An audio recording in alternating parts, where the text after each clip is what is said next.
welcome back to Up the Villa. This is our match preview for our first home game of the season. Champions League, Aston Villa will be back at Villa Park for the first time. And we take on Arsenal, which has got added permutations to it now because there's a semi-rivalry that has been brought into this fixture now. But I'm really excited. You know, it's first home game under the lights. I've stayed away from the pre-season games, so this is my first chance to see the 24-25 Aston Villa side going into this season. Really looking forward to it. Like I say, it's under the lights. It's just better when it's under the lights. It hits differently. Second 5:30 game of the season, so let's hope that we can continue that momentum of winning ways into this game. Hannah, how are you feeling back at Villa Park on Saturday? I'm actually not even going to be there. So I'm very upset. I feel like a fraud. Right, Ryan, how are you feeling? No, I am actually a bit gutted. I pre-booked before the fixtures came out and it just fell at a bad time. So I'll be at a festival in a field smelling really bad instead. So what would we rather be doing? But I think, yeah, I'm excited for everyone. I think I'm excited to just see everyone else going and like seeing the footage and stuff. My dad will still be going, so I'll get the insight from him. But I think it will be nice as well to see all the little changes that have happened around the ground, like the little tweaks on the stadium, the new badge up. Obviously, for those that haven't seen the club shop yet. So yeah, it's exciting. Shame I won't be there, but I have made sure every fixture after that for the foreseeable, I am firmly going to have my seat planted, as usual. I mean, just pray for that club shop because it's going to get absolutely raided on Saturday. So, yeah, there's enough tills. Let's hope it can hold its own on a match day. So, you know, that's going to be impressive for a lot of people to go and see. Yeah, one thing when I was there last week and I was looking at the ground, and I was thinking, we've still got that badge up, and now they've put the new badge on the north stand. Hopefully, it's going to go on the Trinity Road as well, and just make the brand look more complete. I think that's something that I'd like to see. Ryan, I know you'll be on the beers, so are you looking forward to getting back into your match day routine? Because I know I am, because I only really sort of drink when I'm at the Villa, and I lay off it when we're not. So I feel like, you know, them neck oils are going to go down well. So you're looking forward to it? Very much so, and we've got a bit of a different setup, haven't we, in the Holt end? I think we're both safe standing now, so that will be something new. But there looks to be loads of activity going on down there, loads of work within the ground. The seats, you know, the dark claret on the north stand looks like the Holt end seats have been refurbed as well. So I think we're going to see a lot of changes, a refreshed Villa Park, and a refreshed Villa Park fitting to host Champions League games, as you've introduced us, Luke, because I will not get bored of you introducing us as Champions League Aston Villa, because it sounds brilliant. So, yeah, looking forward to getting down there, sampling a few beers with you, mate, and and ultimately collecting 3 points would be nice. So, yeah, looking forward to it.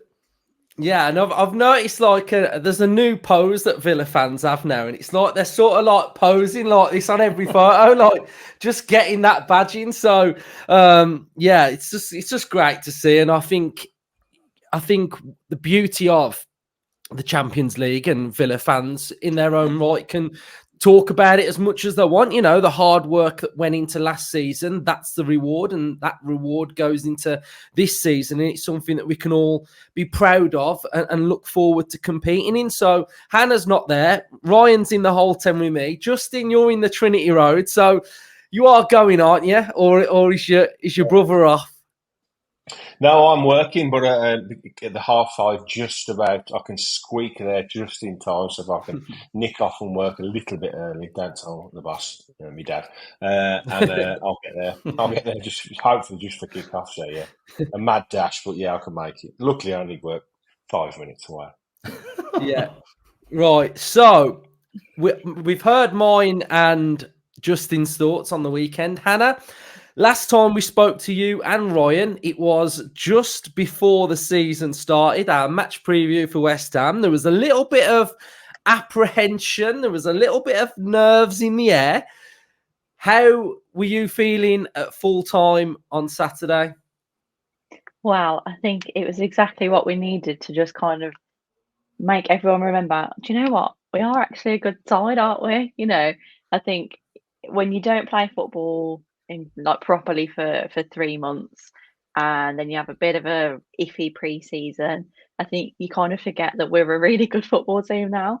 So yeah, I was really, really pleased. I thought the first half we played really well. The goal within 3 minutes literally had me on absolute the top of the world, cheering, celebrating like we just won the league, because it was just like almost like that sense of relief, like yes, we're so back. Like so no, it was really good. I thought there was some great performances. Like I've been chiming off back on my Twitter account, or X, whatever you want to call it, about what a significant signing Onana could be for us this season. I think we've had a couple of like watershed signings in the last handful of years, but I feel like Onana could really be such a big one for us. I know he just commanded that game. Like the stats were ridiculous. So yeah, I was really, really pleased with it. Obviously, West Ham had spells. They're the home side and they're not a bad team. So I think we weathered those really well. It was a very soft penalty. I don't really want to dwell on that too much because it was just a bit annoying. And obviously we know the VAR are trying not to intervene as much. So I think we saw the adverse effects of that at the weekend, but it is what it is. We still won. And then it was written in the stars. I had texted my brother before the game saying John Duran's going to score today. And it happened. I think it was just written in the stars, wasn't it, for John Duran to come on and be the match winner. We still don't really know what his fate's going to be at the club, but I think that was a really, really good moment for him, at least, to kind of make up for some of the shenanigans he's been up to on social media over the summer. So all around, I was really impressed. I thought if you look at it as like a tactical away performance, it was pretty spot on. We had some really good signs from some of the new signings. I thought Maatsen looked really promising. The link up with Ramsey, obviously him coming back into the side was really, really nice to see as well. So yeah, it was a great one, and I think to just get off on a really good solid footing on the first game of the season, away from home as well, at a ground we don't ever seem to do well at. I think we haven't won there for like 13 years.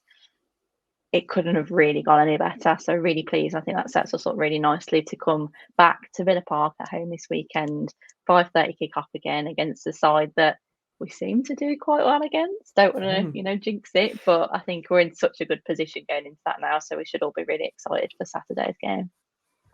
Definitely. I don't know one man that love that move for that Villa winner would be Ryan. So yeah, talk to me about the things that stood out for you, what impressed you, any areas that you think we need to work on, etc. No, I thought it was an awesome display of controlled transitional football, almost the perfect away game. I loved that we rocked up with like an air of we're a big team. You and Earl were joking around on the stats show, like, why didn't they press power? Why didn't they do it? Like, because I think we just nullified their confidence to do it. Like we played it out from the back between Pau, Martinez, Konza, Tillemans, and that box midfield they had pressing us just eventually evaporated. And second half, we had 3 at the back, 2 in midfield, and 5 up top. And like we just sucked them all the way back, and Powers had that ball, and the transitional play was absolutely incredible. I thought real big, brave performance to rock up there, and to be quite honest, half time it could have been 4 or 5. So unlucky to go in 1-1. I thought we were brilliant. We created so many chances, and as we get a bit sharper throughout the season, we'll start taking these chances. But collectively, massive performance coupled with some brilliant individual performances. I thought it was a special debut for Onana. Everything I thought he would be, like eating up space all over the pitch, crunching into challenges, duels, transitions, defence and attack, and set pieces where he gets his goal. And you can see the work that's gone in on set pieces, even the throw-ins. I don't know if you've noticed the throw-ins, like Cash pumped a couple of long balls in, then we loaded up to do it again, and he bounced the ball twice, and you see McGingo, and he played the ball in, and we nearly got an attempt on goal. So, I'm starting to see throw-ins as well coming into the equation with McPhee. So that was also brilliant. Then the subs, man, the subs was like momentum changing. It was like the freshness, the youthfulness, the pace, the power to bring. What did we bring on? 5 subs, all in their early 20s, and it was just electric. And Duran, the anti-hero, John Duran, comes on and like everything about his game that I love, electricity, wildness. It was all there, and it was explosive, but it felt more controlled, more mature, and fully deserved his goal. And yeah, it was just a perfect away performance, and us on transition. I said it in the preview, we're going to be monsters on transition, and that performance just filled my confidence even more so. Yeah, it was class. We were brilliant. Like you say, like set pieces, it's an area that we needed to improve on, and it looks like early signs are there for us to improve on. So next up there, let's talk about Arsenal while we're here. Well, the next game that we've got. But before we get into that, we're going to talk about this debate that has been all over social media. And for me, I love Unai Emery. I feel I'll back him. I'll stick up for him like he's a family member, because I absolutely adore him. And this debate has really annoyed me, and I've got the platform here to voice my views on this matter. So my basic thoughts on the matter are Unai Emery at Arsenal. His record in 51 games was better than what Arteta's first 51 results were. 25 wins for Emery, 13 draws, 13 defeats. We've got Arteta at 22 wins, 12 draws, and 17 losses. He'd scored more goals. He'd got a better points per game ratio. So in that aspect, for me, he did a good job at Arsenal. And I think the problem that happened was he was after Wenger, and he just didn't get that time. Because that happened, it happened that Arteta's got more time. Arteta's first 2 seasons were like 8th place finishes. Emery's was a 5th place finish. So at that time, the first 51 games, Emery's record at Arsenal was better. So that is just mental in itself. Then you go on to major honours. Emery's won 4 Europa Leagues. He's won the league in France. He got to the semi-final with Villarreal. So his CV is better. It's more stacked out. And then the other argument that you've got here is, what does their head-to-head record look like? Well, against Unai Emery, he's only won 1 game. And you can see through here, they've played 5 times. Emery's got 3 wins and a draw, and Arteta's only got 1 win. So the head-to-head record's better. He was better than Arteta while he was at Arsenal. His record was better, and his honours are also better. So the only thing that you could say is better is that Arteta's finished twice in a row 2nd place in the Premier League. Well, what does that account for? Because he's only won 1 FA Cup. Ten Hag won the FA Cup last year. So what does that say in itself? And I would probably say that if you finish twice 2nd in the Premier League, like, you're not actually bettering your results. You know, you finish 2nd, and yeah, you're behind Pep Guardiola, but look at the job that Emery's done at Aston Villa. He's come in at Villa, a 7th and a 4th place finish with the squad that we got to start with. In my opinion, Unai Emery is the 2nd best manager in the Premier League behind Pep Guardiola, and every single metric that you look at states to me that Unai Emery is far superior than Mikel Arteta. And I don't even think if Arteta came to Villa now, we'd finish higher than what Emery would get us this season. So I'm dropping the mic. I'm off. That's my thoughts. Go to you, Justin. What are you saying about this? Like, honestly, like, I'm being deadly serious here. I could look at it from a point of view of like slap bang in the middle, and I'm still going to Unai Emery. Where are you at? Oh, here we go. Oh gosh. My thoughts are, I think Mikel Arteta is a myth. He's a Pep wannabe clone myth. I think the disrespect that the Arsenal fan base have for Unai Emery is disgraceful. He was shipped out of there. He wasn't allowed to implement the team strategy he wanted. He wanted to ship out loads of players because they were not good on their squad. I think, there was a lot of bad eggs in that squad and he wanted rid of them. They wouldn't let him get rid of them. As soon as Arteta took over, he was allowed to ship out everybody he wanted to. And let's not forget, he spent £680 million in 5 seasons. That's the third highest spend in the Premier League.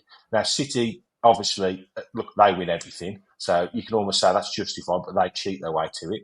And forget Chelsea, they just buy anything that's got legs, to be fair, so you can't even count them. £680 million, he's won 1 FA Cup. And that FA Cup was won in his first season with Unai Emery's team. Oh, surprise. Yeah. And that, he's a miss. Yes, they've been decent, but was he really head and shoulders above Unai Emery? No, they shipped him out far too early. And if he was allowed to implement his style, if he hadn't have come in, like you said, after Wenger, he would have turned them around and they would be title winners by now. Having seen what he's done at Villa, he would 100% have won the title at Arsenal. He's going to get close to winning the title at Villa. That's how highly I think he's thought of from me. And I just think, I almost feel embarrassed sometimes when I see some of the clips of Arteta in that dressing room. I mean, that light bulb thing is like an under 10 thing I've seen all over Twitter.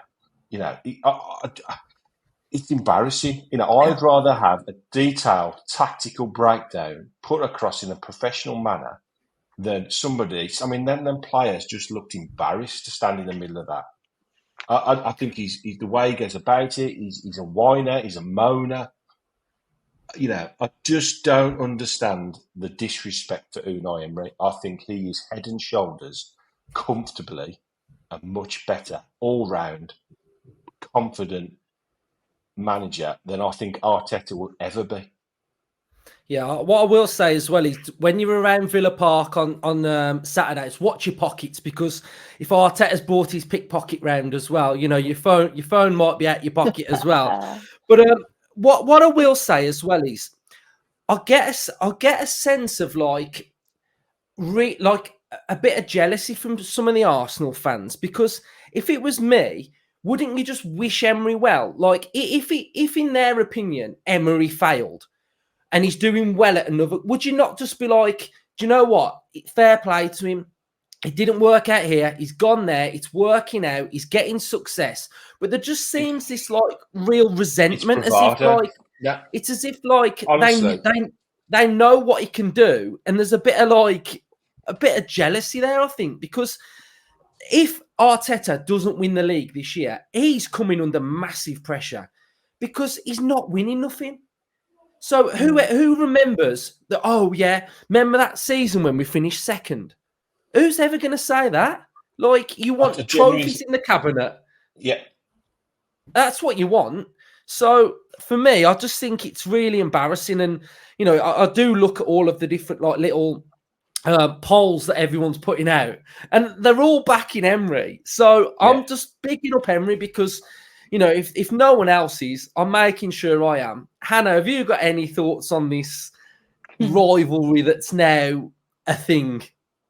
I think it's a silly rivalry. I mean, you've both just reeled off all of the numbers and the stats and the history to back up the point, right? I think it's perhaps a little bit of like an entitlement from Arsenal fans who have probably grown up not in London, probably like from Leeds or somewhere, because they just glory hunted in the 90s or whatever. That's just me being bitter. But they've got this sense of entitlement because they saw they were brilliant when they were kids, and now they think, oh, we're Arsenal. we have to be the absolute best, and we are guaranteed that because we're Arsenal. When really, I think patience with Unai Emery would have been exactly what they needed. But when he came in and didn't immediately have success like they'd had for large spells with Arsene Wenger, it was like an entitlement of like, you're not good enough, we're Arsenal, when really like they needed a bit of perspective. There'll be lots of them that probably have that now and realise that he's a good manager, and maybe it just wasn't the right time for them. I'm sure there were lots of games where perhaps he didn't have the best tactics, but in the grand scheme of things, he just wasn't given enough time. And I think everyone with a IQ can tell that.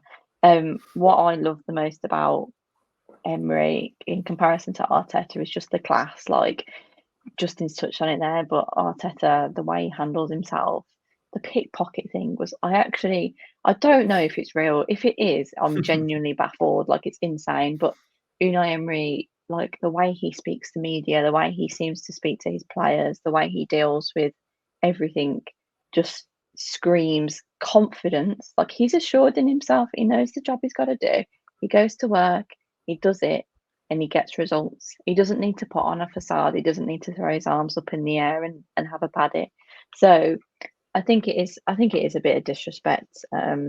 But ultimately, like, if people want to underestimate him, that's fine by me. Like, he can be our little treasured man that we look after and we value him. And as long as he feels loved by Villa, then that's ultimately is all I care about. And he will once again prove them all wrong, I think, this season. So that's the best sort of reaction, isn't it? To just prove them wrong. Yeah. Ryan, you can round this section off and may as well lead us into the next section of actually, what are your thoughts on this Arsenal side? Oh, give that back. Someone just tried to pickpocket my microphone. Too sharp for you, mate. Too sharp. So, you won't know. Who's going to bring out a light bulb then? Get no flies on us, Villa. Do you know what though? You know Emery's always one step ahead. That's why we ain't got no season ticket cards this season, because he knows he's coming and he's going to rob them out our pockets. So if they're on our phones, Emery's going to pickpocket the 3 points on Saturday. That's what he's going to do. Yes, nothing new there, though, is there? Yes, and if given the choice, I agree with you. Emery is Villa's man, and to be honest, that fan base, it sounds like bitter exes that have seen their partner go on and they're pining after them because they're doing special things. And you know, Arteta finished second last season, we finished fourth, but yet we have got the same reward for those positional finishes. We are both Champions League teams, and we continue to grow under Emery and embrace it. And it adds a bit of spike to Saturday's game, doesn't it? It adds a bit of nice tension to the game. It will get the atmosphere up like it doesn't even need to be, because it's going to be special. First game of the season under the lights. The atmosphere is going to be electric, and that just adds that little bit more. And when them teams come out, I'm sure we'll have the flamethrowers and the fireworks, and we'll be right up for it, I think. And it really adds that extra bite to it. But I do think they are a good team. They are a very, very good team. Saka, massively impressed with Saka. He started the season really well. I think his link up with Kai Havertz was brilliant. It was a solid start against Wolves, but there was some nervy moments in that game. So coming to Villa Park, if we can be honest, and like as dominant as we was against West Ham from the off, and pretty much how we was last season. You know, we've done these twice last season, and looking back on it now, it was comfortable. Yeah, we had the measure of them. We had tactical plans, tactical setups. Like, we broke their mid block last time. You know, Martinez was playing like a centre half on the ball, and we just found ways to beat their traps and get past them and end their championship push effectively with that 2-0 win at the Emirates. So I'm very looking forward to this tactical battle again. And, like you've reeled off the stats there, Luke, he got one on us, and that result was a bit of a game changer for Villa, wasn't it? It was like we played on the outside. We thought we played really well, and we ended up losing 4-2. And then we walked away and thought, no, that's not how we want to play. We played that game, that 4-2 that we lost, with too much emotion. And like Emery was fuming after the game, and it's like, no emotion,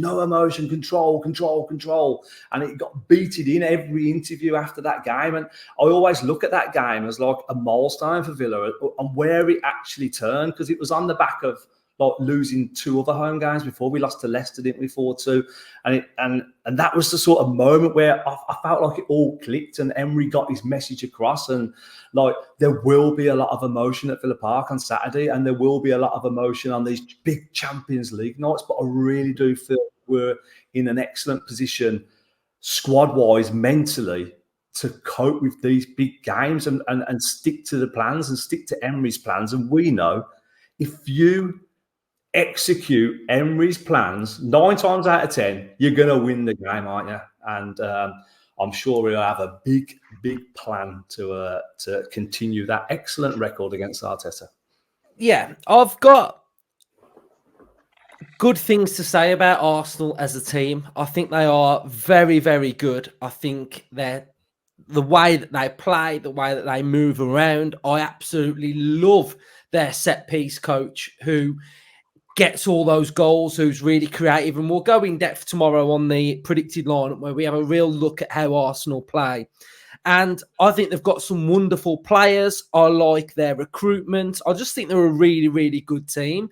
But what I will say is I think they're under massive pressure this year, because they've seen in the last 2 seasons how much emotional energy goes into their performances in their season, how passionate Arteta is, and they're not getting to that top spot, are they? And I think that energy at some point is just going to sap eventually, and the message is not going to go across. And I think, you already look at this season, and you're looking at what have they got to do to win the league. They've pretty much got to win the majority of their games. They can have no slip-ups whatsoever, because Manchester City, whether they are 5 points behind, or whether they're 8 points behind, or whether they're 10 points behind, they find a way, they grind them down.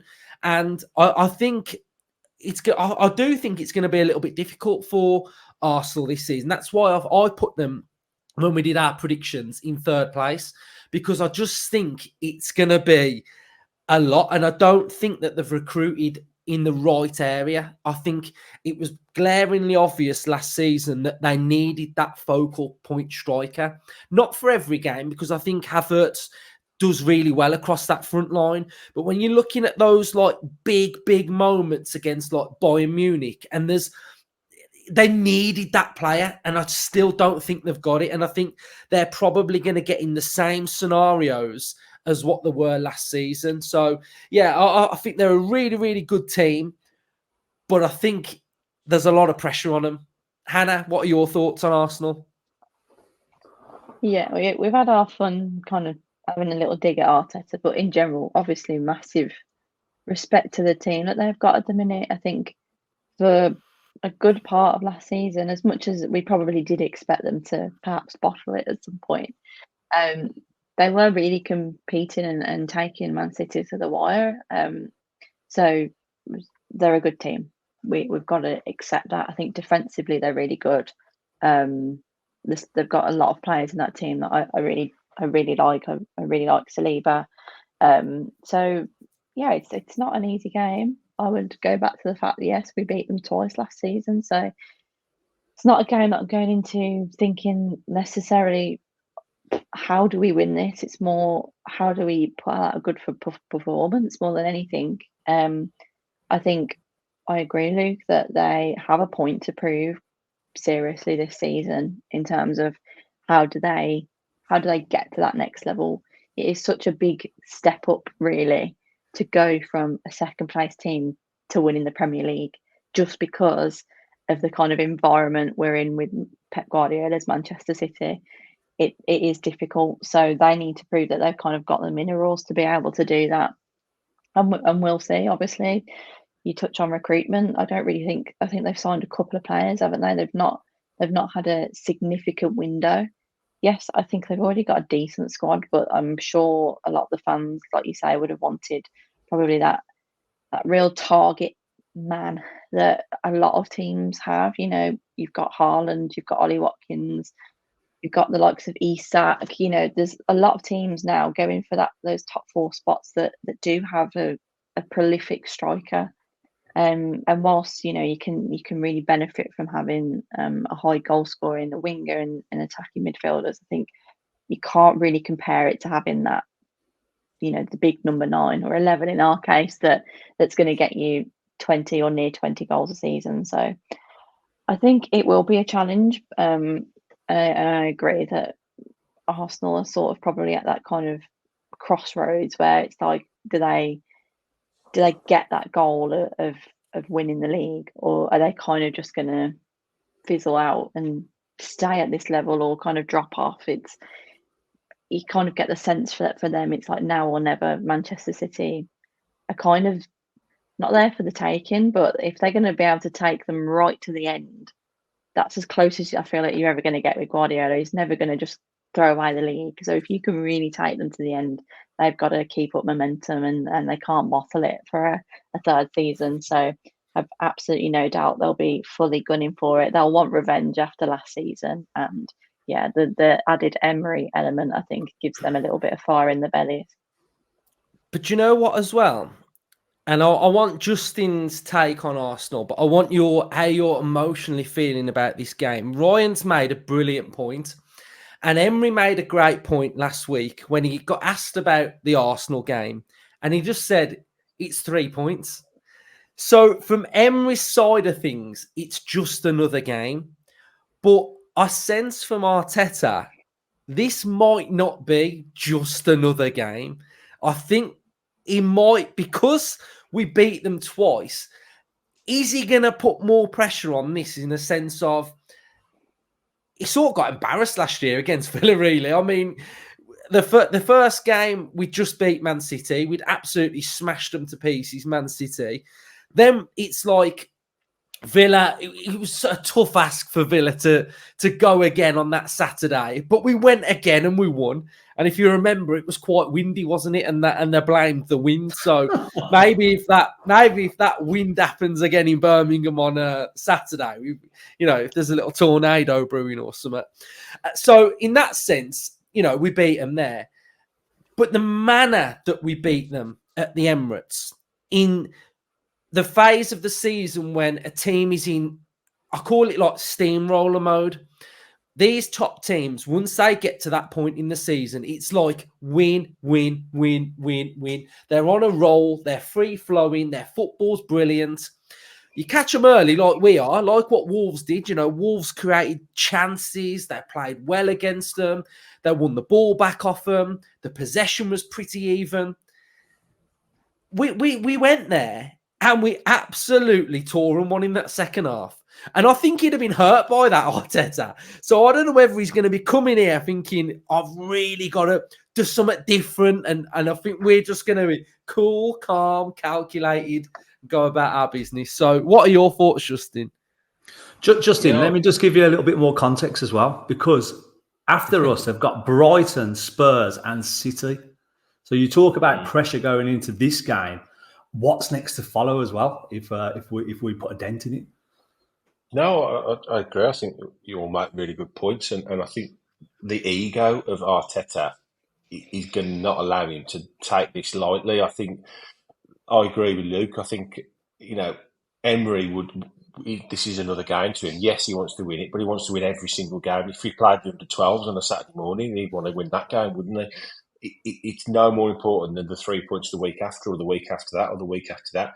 for Arteta, he's seen all these things swirling around in the press, this comparison that's been shot up by their own fan base, and they are rattled. And I think if a lot of them were very honest and you offered them who would you want as manager tomorrow, I think a lot of them, if they were brutally honest, would pick Emery. I do, honestly. So I think it's going to be an intriguing game, a very tight game. And I think, again, I agree with, I think Luke said about them not buying that real focal point of a striker. I was looking at the average positions, and Havertz was sitting over the whole game in behind Odegaard, and almost Rice was ahead of him at some point. So their attacking output really is the two wingers.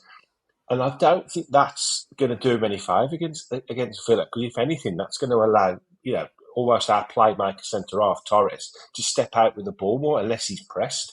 I think Luka Dean's going to, he started the season well, and I think he's going to relish that battle he's going to have with Saka on that left-hand side. So I think in tight games, I think it's, they're going to sit back and against teams like against Wolves, in mid-table sides where they have a lot of the ball, although they did only just have 53%, I think, possession against Wolves, which is unusual for them against a team they would expect to have a lot of possession against.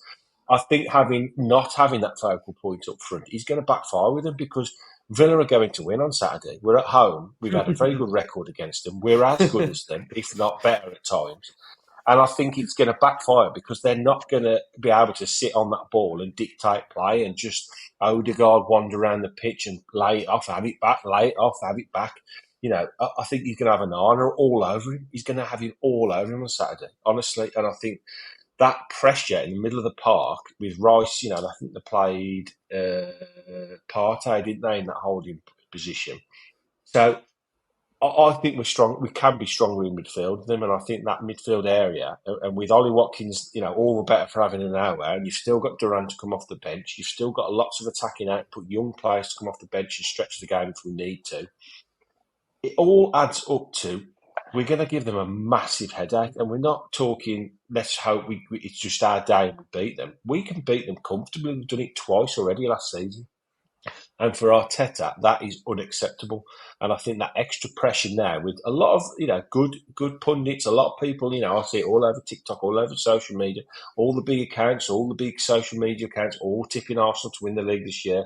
Whether that's just because everyone's fed up with Man City, I don't know. But all this is just piling more and more and more pressure onto Arteta. And I don't think he handles pressure very well. Whenever they lose, I've got that little meme of that little baby talking on and that's how he sounds to me. He just moans. He moans and moans and moans. Whereas like Hannah, I totally agree with Hannah. Emery is a gentleman. He comes out, good afternoon, and he gives it honest. He gives an honest appraisal on the game, and he doesn't lose his rag very often. Once or twice, I think I've seen him have a bit of a turn. But Arteta, I can see that meme coming out again on Saturday when he's having a moan after the game. I love it. We've absolutely bashed him, haven't we? But no, we're just backing our manager. We're backing our manager. We believe in our team, and like styles make fights. In that saying goes round, and I actually really feel like our style is a big problem for Arsenal. We'll get into it tomorrow, but I think if you look at who always has a pretty good game against Arsenal, it's Ollie Watkins. Because he runs that back three absolutely ragged. And he did it at the Emirates, and he's done it every time he's played against them. And I just think our style really, really suits how they set up and they try and play against us. So, one player for Arsenal who has caught my attention, and everyone will know that I used to work for Tony and Guy. So, hair watch is a big thing for me, right? Calafiore, right? His hair is absolutely incredible, right? It got me thinking. I do think he's a really good player, by the way. Then it got me thinking, and I want you guys in the comment section to answer this question, because I don't think I have ever seen a player that wears a headband be a crap footballer. Right. Has anyone ever seen a player that wears a headband be a crap player? Because I've got Ramos, Buffon, Modric, Angel, Ibrahimovic, Grealish, Bale, Totti. Can any of you name a crap footballer that wears a headband? Who's that one for Norwich that went to Rangers? Yeah, but he was Cantwell. quite good for Norwich. Cantwell, he's a bit pants. Todd Cantwell, yeah, he's pants. Yeah, Cantwell is pants. Kukurea on a bad day can be pants as well, but in general, you can probably say he's not crap. But yeah, it's a good point. It's a very good point. Yeah, there's more. It definitely swings more towards the talented and very good-looking footballers as well that rock them headbands. Like, did David Ginola rock one as well? Or Probably. He just naturally flows, doesn't he, Ginola?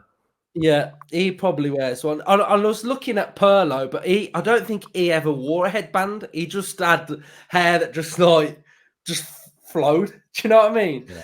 Obviously, Justin's staying a bit quiet because, you know. Just trying to think of one here. Hair chat and Justin. There must be one. Really go. No need for that. No need for that slander. It's the right part of the show for you, Justin. I'm afraid. I'm going to wear one for the next podcast, and I'll have an absolute world. To be fair, the first ever podcast we did, I actually had an Alice band in because it was like during lockdown. Wouldn't cut my own hair, and that very first episode, there's an Alice band with all my hair pushed back. So, yeah. Right, so that's something for you all to be creative in the comment section. I thought I'd just bring that to your attention. But yeah, Calafiori, great player, might start against Villa. Check out for his headband. So yeah, right. Score predictions then. I'll kick it off. And I'm going to go with... I am going with a Villa win. I am going to that stadium on Saturday, not nervous, not scared, not worried, not apprehensive. I'm going there thinking that we can get a result from that game. So I'm going to go for a 2-1 Villa win, and it's statement time. Hannah, what are you going with? I am also thinking we're going to win. I don't want to copy it, but maybe I'll go for another 1-0. I think the Arsenal team that we're going to play hasn't really changed from when we last met, however many months ago it was. So Emery knows how to play this team. Yeah, that's what I'm thinking. It's not like they've had a big switch up or whatever. So I'm feeling like he's going to be confident. So I'm confident. I'm going to go for a 1-0, replicate what we did last season at home. Love it. We'll save Justin's. Ryan, what are you going with?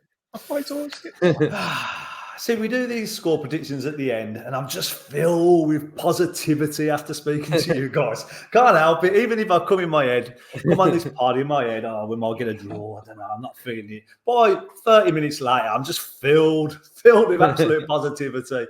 And I'm going the same as you, Luke. I am going for a 2-1 Villa win. Love it. Absolutely love it. I think we're gonna have a full house here. Justin? I'm going to surprise you here. Oh, God. I don't think Villa are going to win. Really? I know we're going to win. God's sake. Oh, my God. Right. So, yeah. Hopefully you've enjoyed the show. Make sure you are smashing a like, commenting your thoughts, subscribe. We'll have our normal routine of what came out last week as well. So cheers, everyone. Up the Villa. Up the Villa.